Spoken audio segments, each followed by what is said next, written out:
So what I've started is a drone flyover of the reclamation facility. This was done by Tamara and Victor and Mitchell, so give them kudos.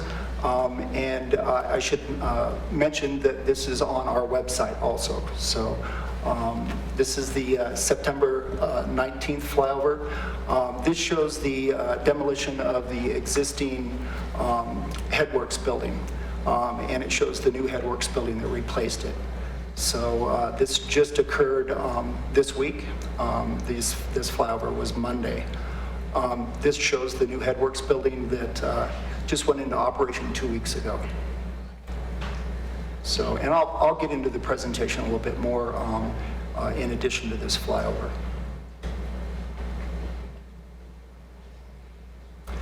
This is the new UV building. If all goes well tonight and tomorrow morning, this building will be in operation. We're switching over from the old UV building to the new UV building.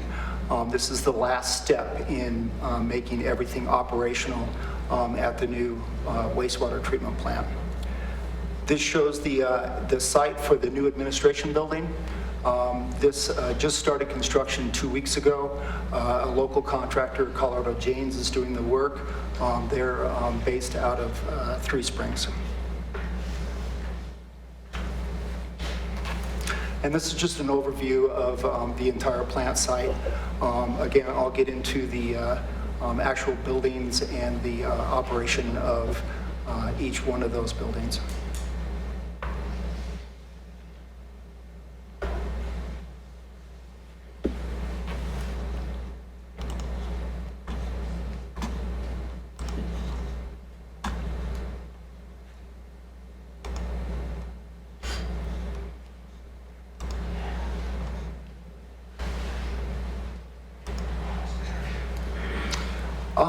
So what I'd like to go over tonight is the construction progress, give you an update on the budget, the update on the schedule, and then go over a little bit of the administration building. I'm sure you're familiar with this map, but it shows all of the new buildings and structures that we've built. There's been a total of 11 new structures and buildings, and then we've either remodeled or upgraded one building and 3 of the structures. And again, if you bear with me, I think I've gone over this back in June, but I just want to go how the process works so that when I go through the building descriptions, it'll be a little bit clearer to you. All of the flow comes into the Headworks building at this location. The Headworks building is used to remove all of the larger matter that comes in the waste stream. From the Headworks, it goes into the primary clarifiers. Those are existing structures now, but we put domes on top of them to collect the gas and treat the odor that comes from those primary clarifiers. From the primary clarifiers, the flow goes into the aeration basin, and the aeration basin gets its air from the new Bloor chemical building that's indicated as building number 5 on the map. From the aeration basin, it goes into our final clarifiers, where we remove some of the fine sediments, and then from there it goes into the new UV building, which goes into operation tonight. From the UV building, after disinfection, it goes into the Animas River. There are byproducts that are part of the treatment process. Those byproducts go over to the digester and the digester support building, where the sludge is treated, and then after treatment, the sludge goes over to our dewatering building, where we separate the solids from the liquid, and then the liquid goes over to our side stream basin, and then it goes back into the system. So it's all one big circular treatment process. So just so you have a little background, this is the new Headworks building. It just went into operation 2 weeks ago. So brand new building with brand new equipment inside. So we remove all of the large material from the waste stream and the smaller sand and grit. So we've got duplicate pieces of equipment. Our rotomat, which removes the large materials, we have 2 of those for redundancy, and I'll be talking about redundancy a lot through my presentation. And that's the same for the grit snail, which I thought was a clever name, that removes the sand and grit. We have 2 of those in the process for redundancy. So from the headworks building, the flow goes into our existing primaries, and as I discussed, we put domes on top of those to remove the gas, to capture the gas and run it through activated carbon.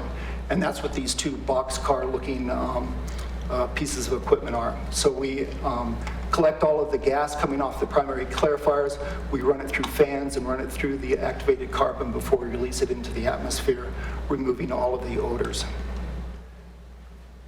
From the primary clarifiers, the flow goes into our aeration basin, and that's where our biological process occurs. It's called biological nutrient removal. It's a Johannesburg type process, and we use microorganisms to treat the waste product, mostly the organics, in that waste stream. And then from the, the air that is shown in, see if I can go to the previous. The air that's shown in the treatment of the aeration basin comes from our 3 microturbine blowers that are located in the blower chemical building.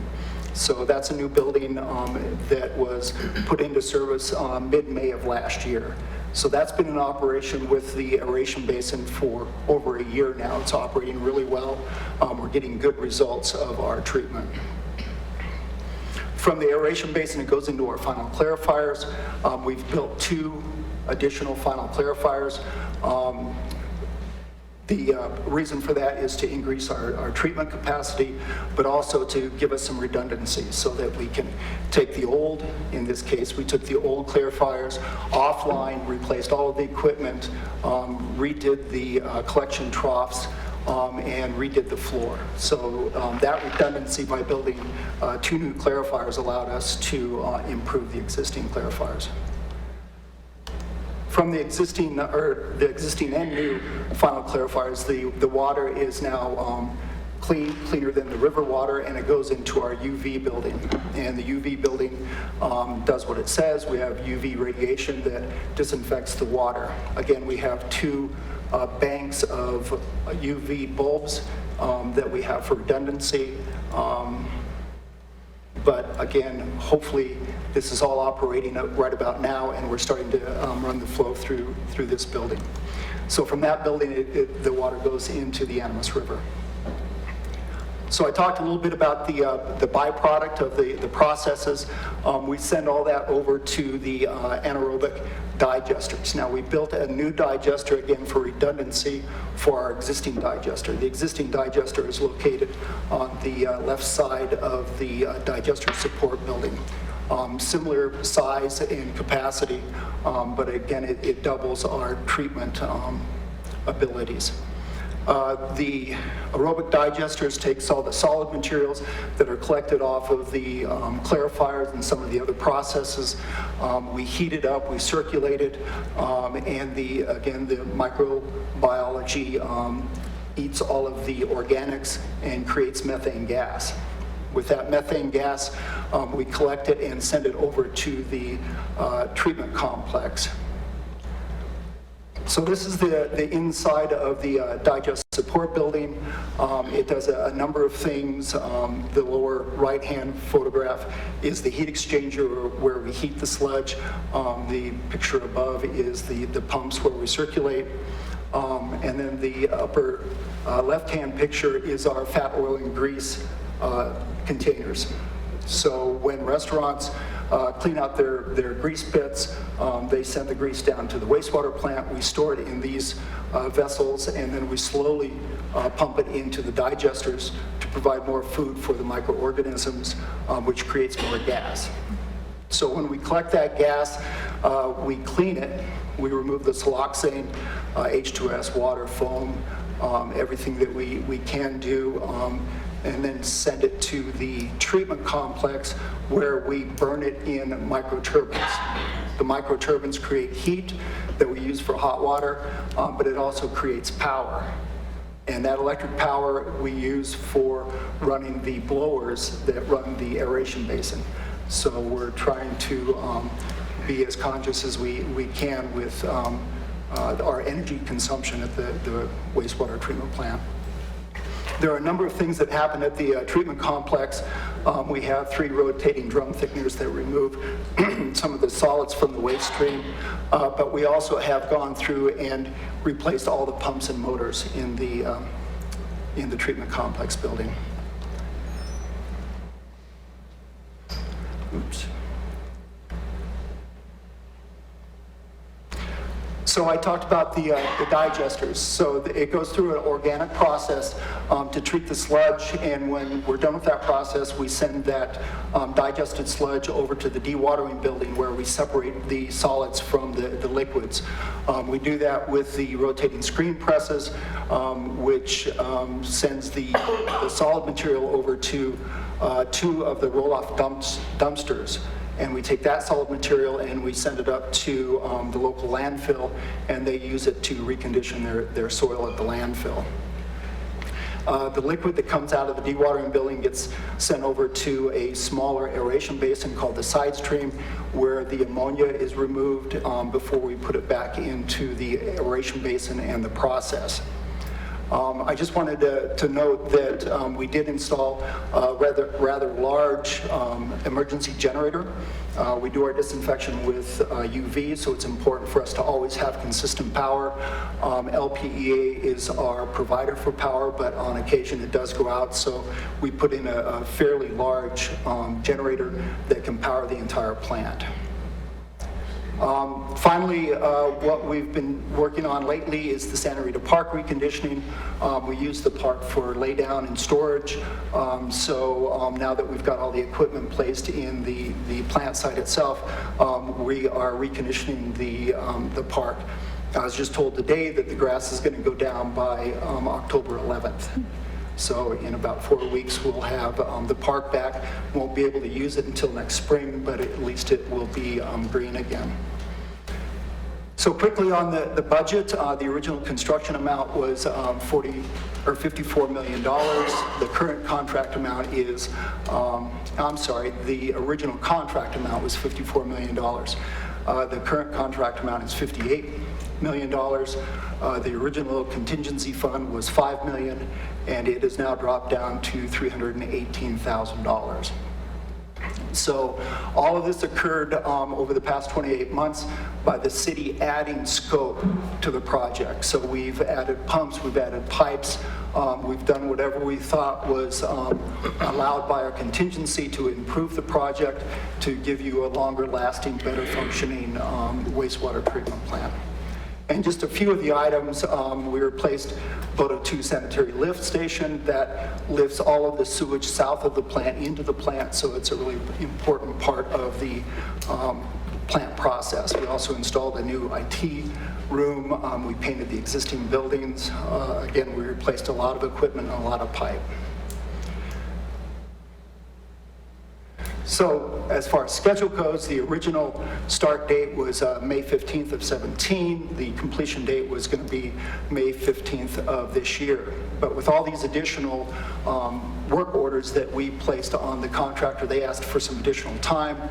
That turns out to be about 166 days for 80 change orders that we've done. So if we take 80 change orders and divide it into 166, it's 2 days per change order, which seems very reasonable to me. So not out of the question that the project was delayed this 3 months. Another important thing is that 855 days have passed since the start of construction, so that indicates that the project is 95% complete, and it's 5% left to do.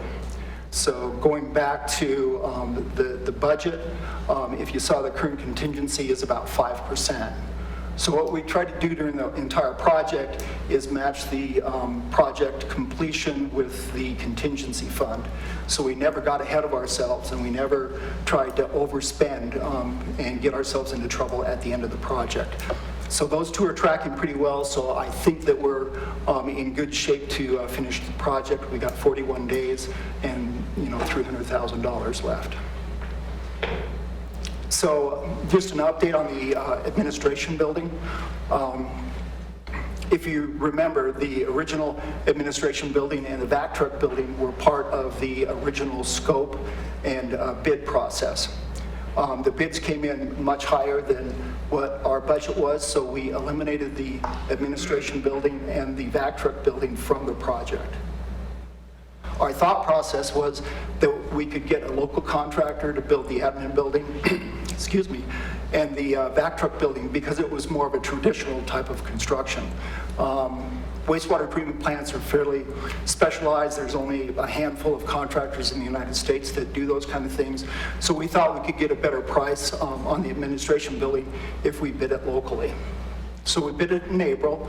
Colorado Chains came in with the low bid. We had to do a number of VE items, value engineering items, to get it within budget, which our budget was a little over $8 million. We were able to do that, but one of the things that we eliminated was the lead specification. So that was almost $100,000, and to get it within budget, we had to eliminate the lead. So that's to answer the gentleman's question. Site grading has begun. Again, we should have the foundations up by December. We'll get it closed in at least for winter in December. The completion of that project is scheduled for December of 2020. So that's my presentation. If there's anything I can answer or help you with, I'd be glad to. Thank you very much. Go ahead. So the lead component was just for the admin building? It was just for the admin building, that's correct. The rest of the plant site, we didn't try to meet lead requirements. It's just not doable on an industrial plant like that. So we're looking at lead only for the admin building. As we go forward past the completion of that building, can you foresee potentially reinstituting some of the details relevant to the lead plan, such as the solar array and so forth? So it is a very energy efficient building. I mean, we still carried everything forward that we had in the original construction plans. We don't have the solar voltaic on the roof, but we have all of the other improvements that LEED required. We aren't going with the certification. The certification was fairly expensive, and we thought as long as we were getting an energy efficient building that met all of the LEED requirements, but without the certification, we were doing a good project. So again, to get the project within budget and to get it built, we had to do some serious cuts in the project, and one of them, unfortunately, was the LEED.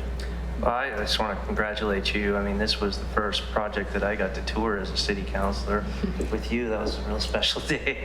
Yeah, that really tour was. the old plant, and to come from there to here, and your stewardship of that has been amazing. To watch the budget go the way it has, and to watch that facility come up to a modern standard for the most expensive project ever done in the history of our community. That's very impressive. Maybe a little early for me to congratulate you on it since it's not totally done, but Got 41 days. so far so good. Celebrate. Sir, so thank you. So we are organizing a celebration for kind of a grand opening.